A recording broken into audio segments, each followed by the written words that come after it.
Folk Tales. The Little Pulley Dog.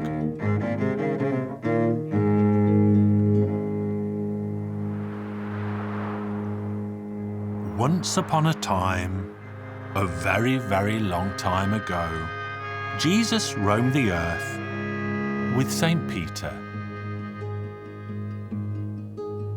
They sought shelter for the night and knocked on many doors of many houses, but no one would let them in because they were dressed as lowly beggars.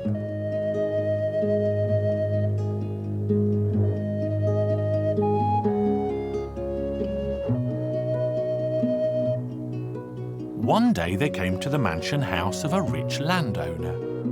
"Let us see if these good people will accommodate us for the night." So the two lowly beggars entered the house, where they were made warmly welcome. Their kind hosts made them a hot supper and gave them soft beds to sleep in that night. The next morning they thanked their kind hosts and left to go on their way.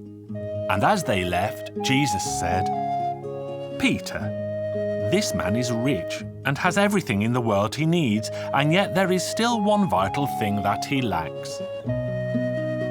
We shall give him the gift of a beautiful baby boy, and we will provide that boy with whatever he needs whenever he asks for it." So the rich man called his servant John, and John overheard what the two beggars had said. Soon the woman of the house became heavy with child.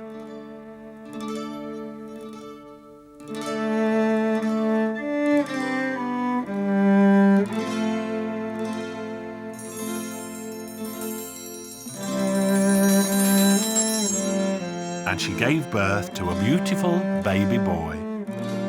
Soon after the baby was born, the rich man had to travel to the local village, and his wife stayed at home with their young child. Then John had an idea. He cut the throat of a hen and smeared the red blood around the wife's mouth to make the rich landlord think that she had eaten the child. And then he stole away, taking the child with him.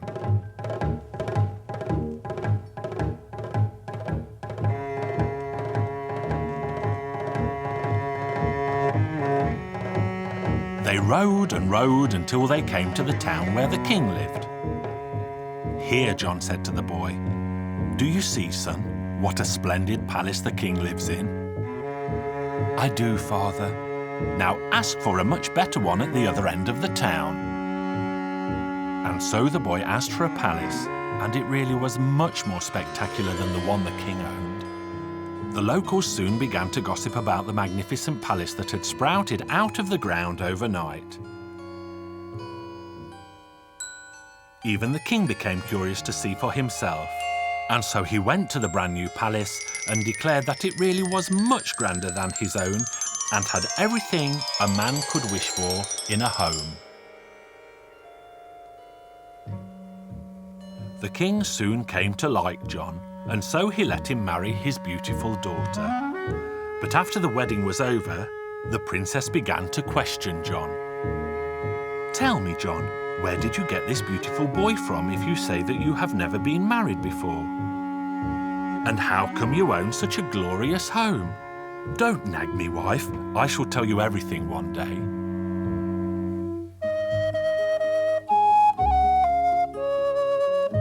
One day, when the boy was grown, he arrived home from school in a horse-drawn carriage.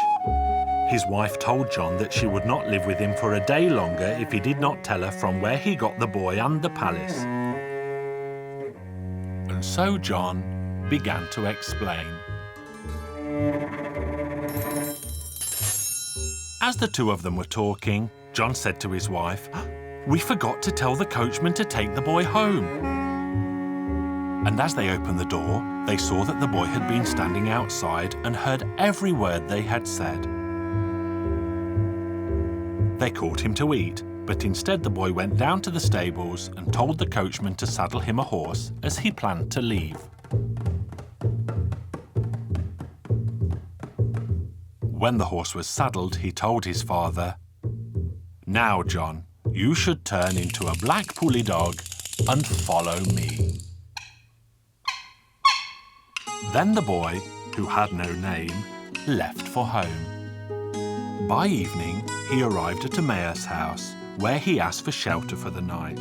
The mayor and his wife made the boy supper, but when they offered food to his pulley dog, he told them not to. Instead, he gave the little dog coal to eat. In fact, the coal was still aflame from the fire. The mayor said, "I have never seen anything like it in my life that a prince should feed a fine dog with burning coal." "Mayor, have you ever heard of a person being buried alive?" "Yes, I have." "And did it happen far from this place?" "It's a long ride by horse from here." In the morning, the prince awoke and again fed the pulley dog with burning coal. And he rode until he eventually arrived at a second village. Here again he sought shelter with the local mayor. They fed him a fine meal, and again he asked for burning coal to feed his pulley dog. The mayor said, "I have never heard of such a thing before. How is it that such a fine dog eats hot coals?" "Yes, but have you ever heard, Mayor, of a person being buried alive?" "I have, and it happened not far from here. If you ride fast, you will soon be there." So after a good night's sleep, the prince continued his journey. He arrived in his own village the next day at noon, where again he sought shelter with the local mayor. They fed him a fine meal, and again he asked for burning coal to feed his pulley dog. "I have never heard of such a thing before. How is it that such a fine dog eats hot coals?" "Yes, but have you ever heard, Mayor, of a person being buried alive?" "Yes, I have, and it happened here." "Is the man still alive who buried the woman alive?" "Yes, he is." "Then please, Mayor, come with me." Then they went to see the landlord. But he had become so poor during the last 16 years that all he had was a pile of burning coal in the middle of his house and nothing more. The prince strode up to the pile of coal and gave a piece to his pulley dog to eat. "I have never heard of such a thing before. How is it that such a fine dog eats hot coals?" "Yes, but have you ever heard of a person being buried alive?" "Yes, it happened to be my wife." "Could you show me where she was buried?" "I was not in the cemetery, so I don't know where they buried her." "That is such a shame. Is there a man or woman alive who attended that funeral?" "Yes, there is." "Go then and call those people here." So off the landowner went and called his neighbours. Then they went to the cemetery, and the neighbours told the prince which grave was his mother's. As the boy stopped in front of the grave, he said, "Dark wooden coffin, come up to the light." And the coffin came up at once. "Open your lid, coffin." The lid of the coffin sprang open. His mother was still alive in the coffin, and she was sewing a shirt for her son. Then he took his mother by her arm and led her to his father. "Well, father, do you recognize her as your wife?" "Yes, I do. Pulley dog, you must turn back into John at once." And the pulley dog turned back into John. "Do you recognize this man as your servant?" "Yes." "Do you recognize me as your son?" "Yes." That was why my dear mother had to suffer for 16 long years under the ground. "John, take the horse, ride home, and live a happy life with your wife." The boy stayed with his father, and they became 7 times richer than ever before. And they all lived happily ever after. You may think this a tale, but this story is true.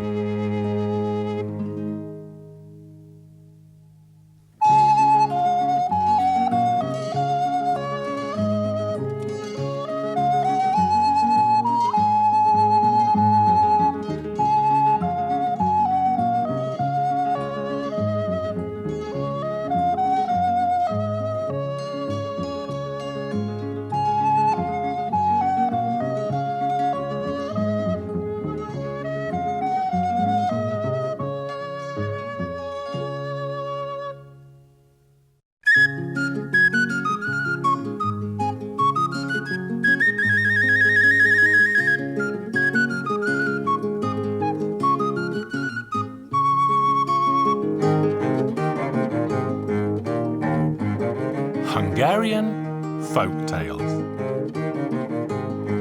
Brave Prince Nick.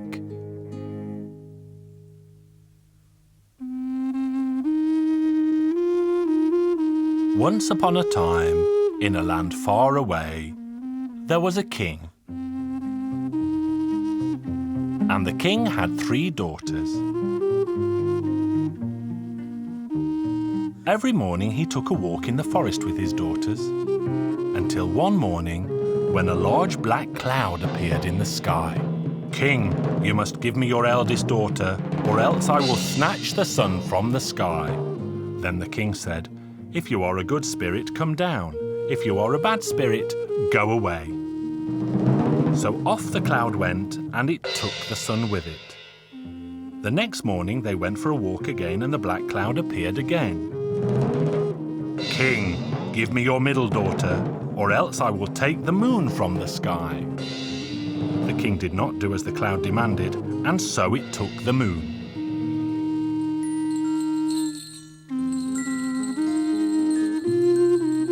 On the 3rd day, the cloud appeared again. "King, give me your youngest daughter, or else I will steal all the stars." The king did not obey, and so it stole the stars. The world was ruled by darkness. One day, Prince Nick went down to the courtyard for water with his younger brother. "Brother, I would bring back the sun, the moon, and all the stars if the king would give me half of his kingdom and his youngest daughter's hand in marriage." The king heard what the prince said, and he sent for him, saying, "Look, my boy, if you do not do as you suggested, I shall have you executed. Give me a good sword, your majesty, and I shall set forth." And off he went through 7 lands. Eventually he came to a silver forest, and there he found a silver bridge. He struck the bridge, and a plank came loose. Then a dragon rode up on a horse, and the horse stumbled. The dragon said, "May dogs drink your blood. I have crossed this bridge for 3 years, but my horse has never stumbled. What happened? Fire for me, water for you, both of us must perish."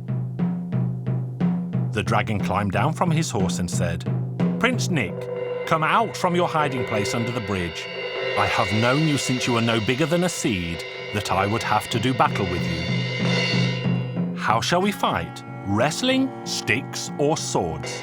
Wrestling is for dogs, sticks are for swineherds, swords are for heroes." And they began to fight. They fought and fought until Prince Nick cut off 2 of the dragon's heads. "Prince Nick, spare my last head, and I will return all the stars to you."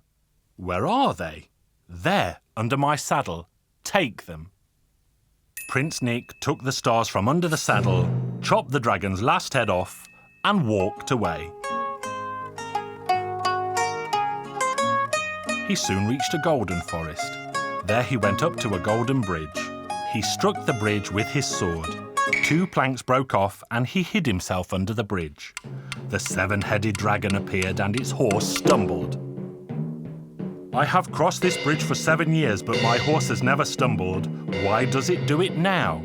Fire for me, water for you, both of us must perish. Prince Nick, come out from your hiding place under the bridge. I have known since you were no bigger than a seed that I would have to do battle with you. How shall we fight? Wrestling, sticks, or swords? Wrestling is for dogs, sticks are for swineherds, swords are for heroes." They fought and fought until at last Prince Nick cut off 6 of the dragon's heads. "Prince Nick, spare my last head, and I will return you the moon. It is under my saddle." Prince Nick took the moon out and put it with the stars, and then he chopped off the dragon's last head. He walked and walked, and soon Prince Nick arrived at the diamond forest. He went to the diamond bridge and struck it with his sword. 3 planks broke off, and he hid himself. A dragon appeared with 12 heads, and its horse stumbled on the bridge. "What happened? I have never stumbled in all 12 years. Fire for me, water for you, both of us must perish. I have known since you were no bigger than a seed that I would have to do battle with you. How shall we fight? Wrestling, sticks, or swords? Wrestling is for dogs, sticks are for swineherds, swords are for heroes. They fought and fought until Prince Nick cut off 11 of the dragon's heads. Prince Nick, spare me my last head, and I shall give you the sun. It is there, under my saddle. The dragon had a horse with only 3 legs, but that horse could run faster than any horse with 4. Prince Nick put the stars and the moon under the saddle, mounted the horse with 3 legs, chopped the dragon's last head off, and rode away. As he was riding out of the forest, a little man spoke to him from the top of a tree. Prince Nick, do you really think that the sun, the moon, and the stars are yours to keep? Of course. Who else should have them? Me. Prince Nick climbed the tree to do battle with the little man. While he was climbing, the little man jumped down into the saddle of the horse with 3 legs, and he rode off. Prince Nick climbed down and followed him, and as he was walking, he met a man. The man was crying. Why are you crying? I'm crying because if I open my eyes, I can see through the world but see no further. Come with me, and you will be able to use your eyes again. They walked on and met another man who sat crying. Why are you crying? I'm crying because if I take one step, I will step over the world, but then can step no further. Come with us, and you will be able to step again. As they walked, they reached a house where the little man lived. But he was not at home. Then Prince Nick said to the first man, "Have a good look around and try to find the little man with the long beard. I can see him. He is sitting on top of a willow tree in the middle of the sea." "Catch the little man for me," he told the second man. And the second man took one step, caught the little man, and took him to Prince Nick by his beard. Then Prince Nick took the sun, the moon, and the stars away from him. He let the stars fly up into the sky, and they lit his way home. And as he journeyed, he let the moon go too, and as he grew close to home, he released the sun, so that he would arrive back in the bright daylight. When the 3 young men arrived home, the king gave them his daughters, and he granted Prince Nick half his kingdom. They had a wonderful wedding, and they all lived happily ever after.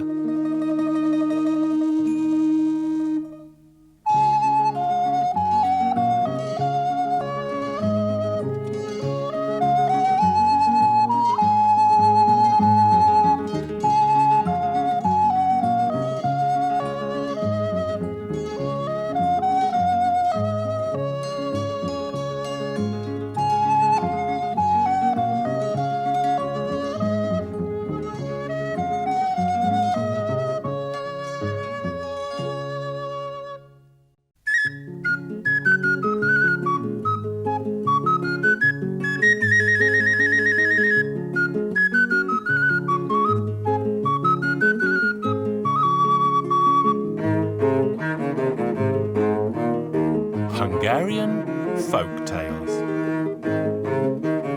The Jackdaw Girls.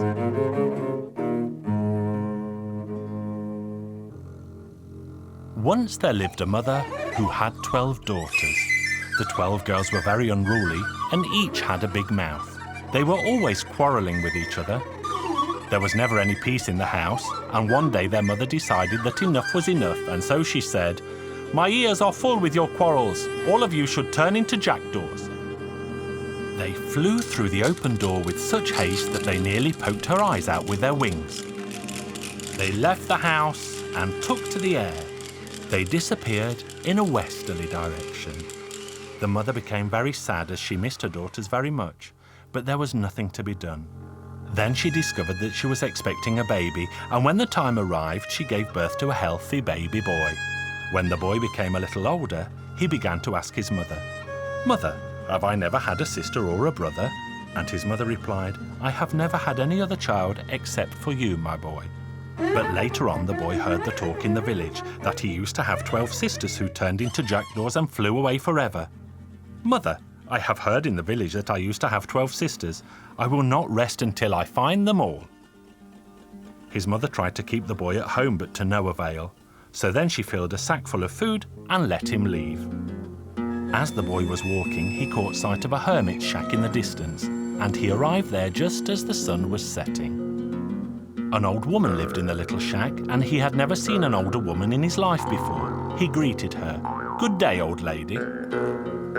"You are fortunate that you greeted me politely, or else I would have eaten you up. What are you doing in this place that has never been seen by man or beast before?" The boy then told the old woman that he was searching for his 12 sisters who had turned into jackdaws and flown away. "Good. In the morning we shall make inquiries about them." Then she made supper for the boy, and they went to sleep. Early the next morning, the old woman stood outside with the boy beside her, and she blew hard on an old whistle. All the reptiles of the world gathered around in a matter of moments. The old woman asked the reptiles about a flock of jackdaws that never mixed with the other birds. None of the reptiles had any useful answers to her questions, and so the old woman ordered the reptiles to go home. So they all slithered away. The boy bid farewell to the old woman and left her. After a day's walk, he again arrived at a hermit's shack. He entered the shack and saw an old woman even older than the first. "Good evening, old lady," he said. "You are fortunate that you greeted me politely, otherwise I would have ordered bears to tear you apart. What are you doing in this place that has never been seen by man or beast before?"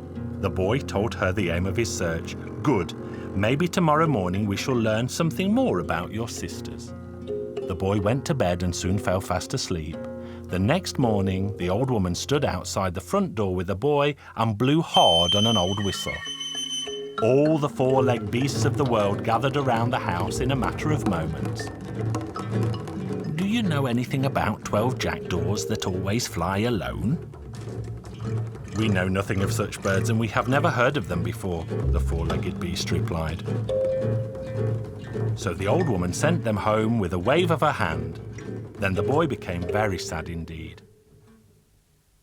He thanked her for her troubles and continued on his way. As he was walking, he spotted a third hermit's shack atop a huge rock, and he arrived there as the sun was setting. He walked into the shack and saw that this woman was even older than the two before her. "Good evening, old lady. You are fortunate that you greeted me so politely, or else I would have had eagles tear you to shreds. What are you doing in this place that has never been seen by man or beast before?" So the boy told her the story of his journey. "Don't be sad, my child. I am sure that tomorrow we shall hear something about your sisters." Then she made the boy something to eat and made his bed. As soon as the sun came up, the two of them stood at the front door and the old woman blew hard on a whistle. All the winged creatures of the world gathered around the house in a blink of an eye. The old woman inspected the birds and then said angrily, "Someone is missing." Soon a raven arrived and one of its wings was bleeding. "As soon as I heard your whistle, I began to fly here, but while I was flying, I saw a tall red tower. Tower was so tall that it stuck up through the clouds. And the noise the jackdaws made in that tower was worse than anything I had ever heard before, so I decided to rest a while and listen for myself. People passing by made mention of 12 jackdaws. They said that they had been living there for some years now and never let anyone go near them. But as I was eavesdropping, a hunter came along and shot a bullet into one of my wings. That is why I was late to arrive." Yours was the story we needed. You other birds can go now. So now you know where to go. Your efforts will not be in vain. When you arrive outside the tall red tower, lay these bones down on the ground and think of me.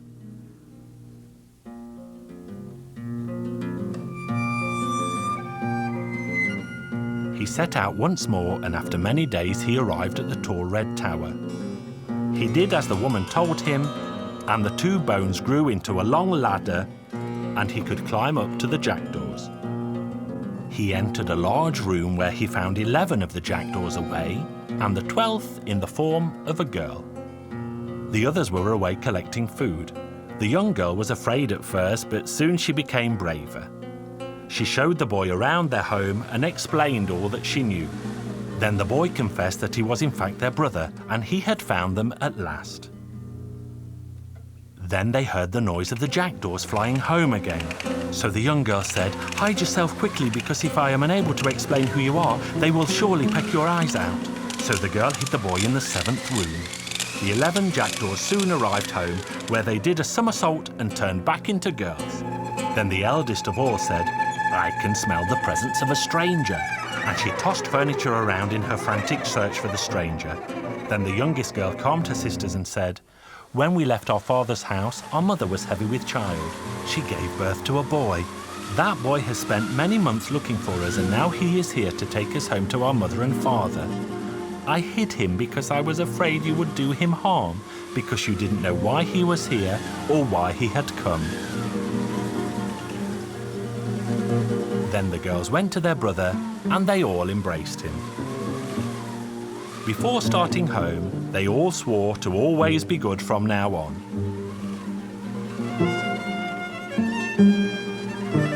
They climbed down the ladder, and the boy led them home.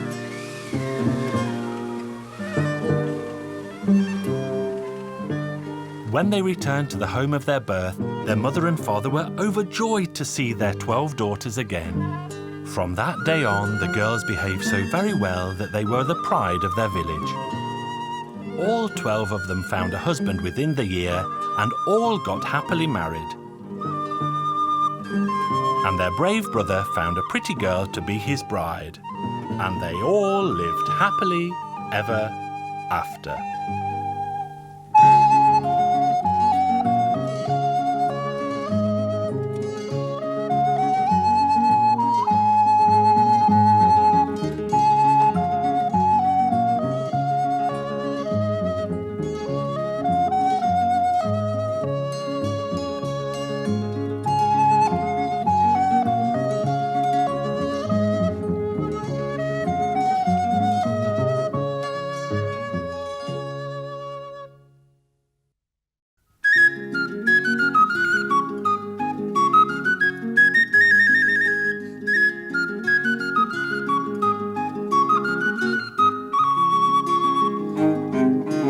Hungarian Folk Tales. The astronomer, the thief, the huntsman, and the tailor. Once upon a time there lived a poor man. And the poor man had 4 sons. But the poor man was so poor that he had no money to keep his sons. One day the poor man said, "The time has come for you to leave home and seek your fortunes. You should all go and learn a trade." So the 4 sons set off into the wide world. The sons soon came to a crossroads that branched off into 4 different directions. So the sons agreed to part company and all meet back at the crossroads in a year and a day.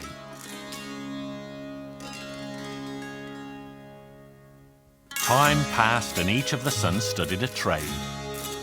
The first son became an astronomer, the second a thief,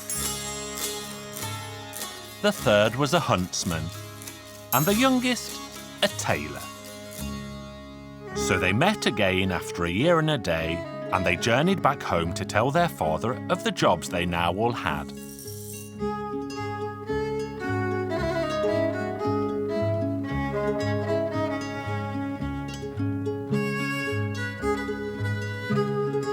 Well done, sons. I believe you all, but I still would like to see proof of the new trades you practice. You, my son, the astronomer, what do you see on top of that tree? I see a nest with 5 eggs, and a golden bird is sitting on them. You, my son, the thief, If that is indeed your trade, go now to the nest and steal the eggs from under the golden bird without ruffling a feather on its head."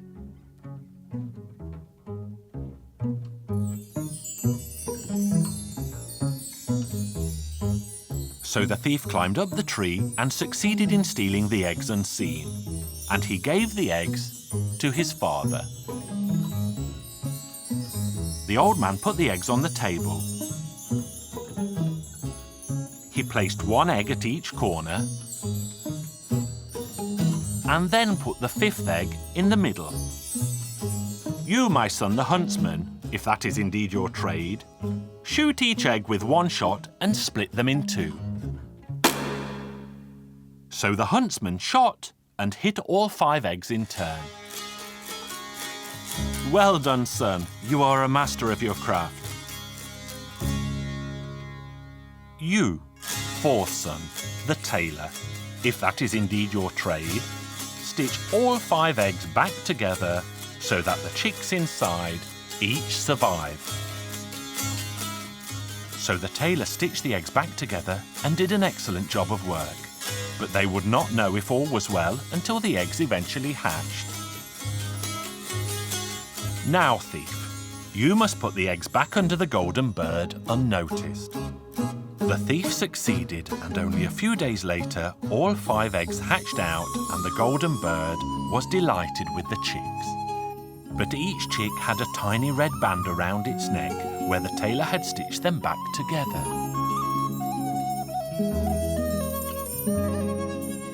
"Now, my sons, you have proven your trades to me, but now you must prove them to the wide world." News soon came that the princess was lost, so the astronomer's son took out his spyglass and saw the pretty girl sitting on a rocky island in the middle of a vast ocean. And he saw a fierce dragon sleeping on the princess's lap.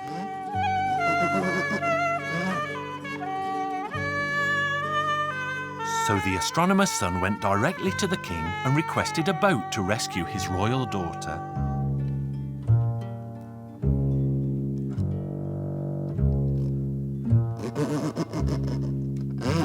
The 4 sons voyaged to the rocky island where they discussed how best to save the princess. The tailor's son suggested they shoot the dragon, but the astronomer's son was worried that they would hit the pretty princess. "But you, thief, if you could steal the eggs, steal her from the dragon." And the thief stole the princess unseen. Then they took the girl onto the boat and sailed slowly back to the shore. But that is when the dragon awoke, and the fearsome beast caught sight of them. The princess had gone, and the dragon flew after them. The dragon saw that the boat was nearing the shore and knew that the princess must be on board, so it swooped down to the boat. But the huntsman's son saw the mighty dragon coming, and he shot it in the heart. Then the dragon fell from the sky onto the boat and smashed it into smithereens, leaving only a few planks of floating wood that the sons held onto. Then the huntsman said, "We'll surely perish in these waters." So the tailor's son swiftly stitched the boat back together, and everyone aboard survived.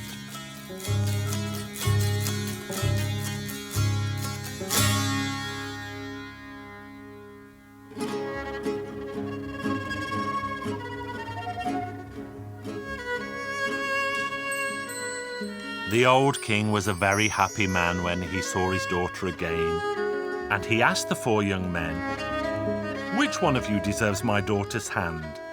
The astronomer's son said, "Me, sire, for I sighted her in the middle of the ocean." The thief said, "Me, sire, for I stole her quietly away." "Seeing her was not enough, brother, if you weren't brave enough to go and get her." Then the huntsman said, "Getting her was not enough, because if I hadn't shot the fearsome dragon, it would have eaten us all up." Then the tailor said, "Only I deserve the princess, sire, because if I hadn't stitched the boat back together, we would have all surely drowned." And the brothers began to fight. So the old king said, I cannot grant my daughter's hand to all 4 of you, and so instead I shall grant you each a portion of my kingdom. Will that suffice? Because the princess is very pretty, but living in peace is better still.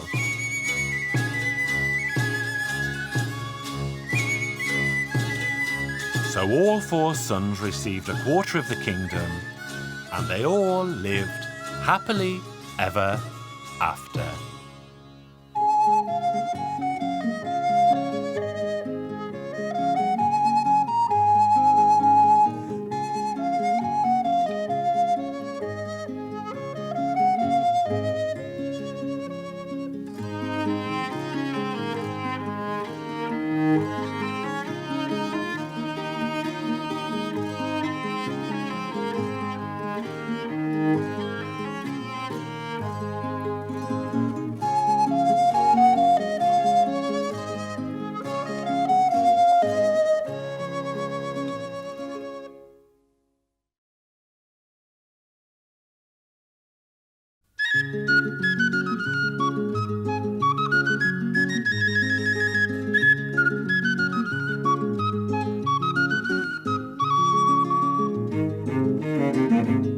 Hungarian Folk Tales.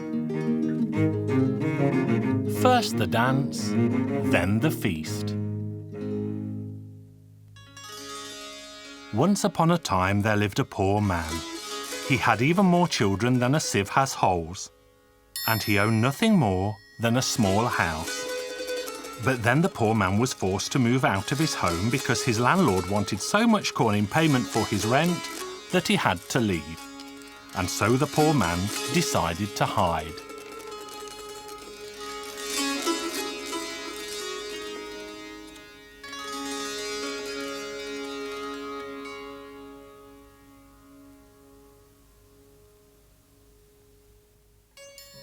In the forest, he met an old man, and the old man asked the poor man where he was going. The poor man told him about his landlord's cruelty. Don't be so sad, poor man, because I shall give you a fiddle, and whenever you play it, your landlord will dance. The poor man happily took the fiddle, but told the old man that he was still very hungry indeed and he could not return home with a fiddle. Then the old man gave him the gift of a table. Whatever you wish for will appear on this table. So the poor man slapped his hand hard on the table and shouted, porridge and beans.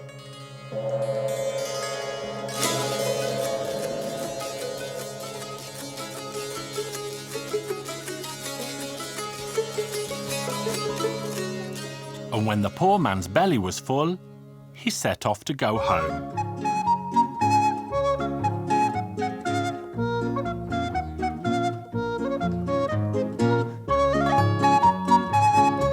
When the poor man arrived, he discovered that his cruel landlord had already evicted his dear wife and darling children. Now I shall pay and you shall dance. And the poor man began to fiddle. And the poor man's landlord danced and danced and danced and grew very tired indeed. But as the poor man played as long as he could, his landlord kept on dancing.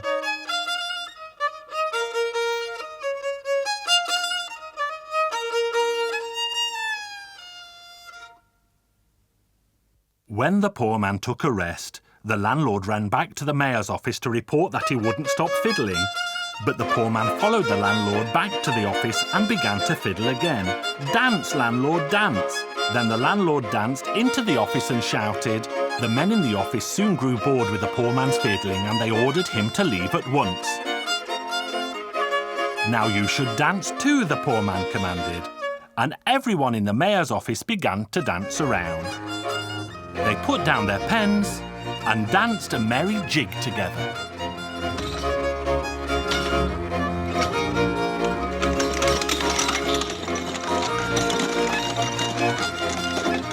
Then the policeman heard the news and ran to the mayor's office. Get out of here, poor man! But the poor man shouted, now you should dance too. And the policemen all began to dance around. The women sent word for policemen to come from the next village, and these policemen soon arrived and tried to chase the poor man away. Now you should dance too. Now the whole marketplace was filled with people dancing around.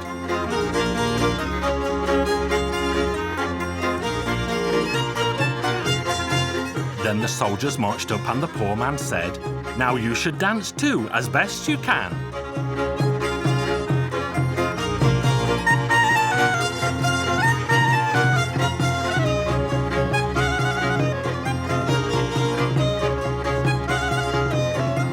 News of the dancing finally found its way to the king's ears. "Now the king should dance too," the poor man demanded. So the king joined in the frantic dance.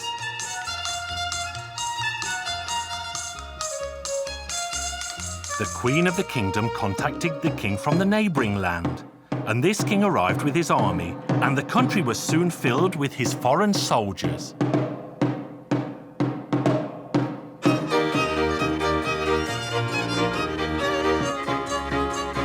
The second king called upon the poor man to desist. The two dancing kings put their crowns down at his feet and gave him their lands. So peace returned, and the dancing eventually ended. Now all the dancers had grown so hungry and asked the poor man to feed them at last. The poor man took out his table, slapped it and said, "Porridge and beans." Then everyone sat down to enjoy the meal, and the tiny table made more and more and more of the food.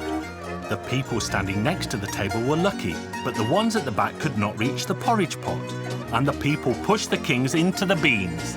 The king's shouts were soon drowned out, and both kings drowned in the big pot of beans.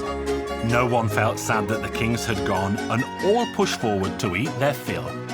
Everyone ate and ate till all was gone, and they all had a splendid time indeed.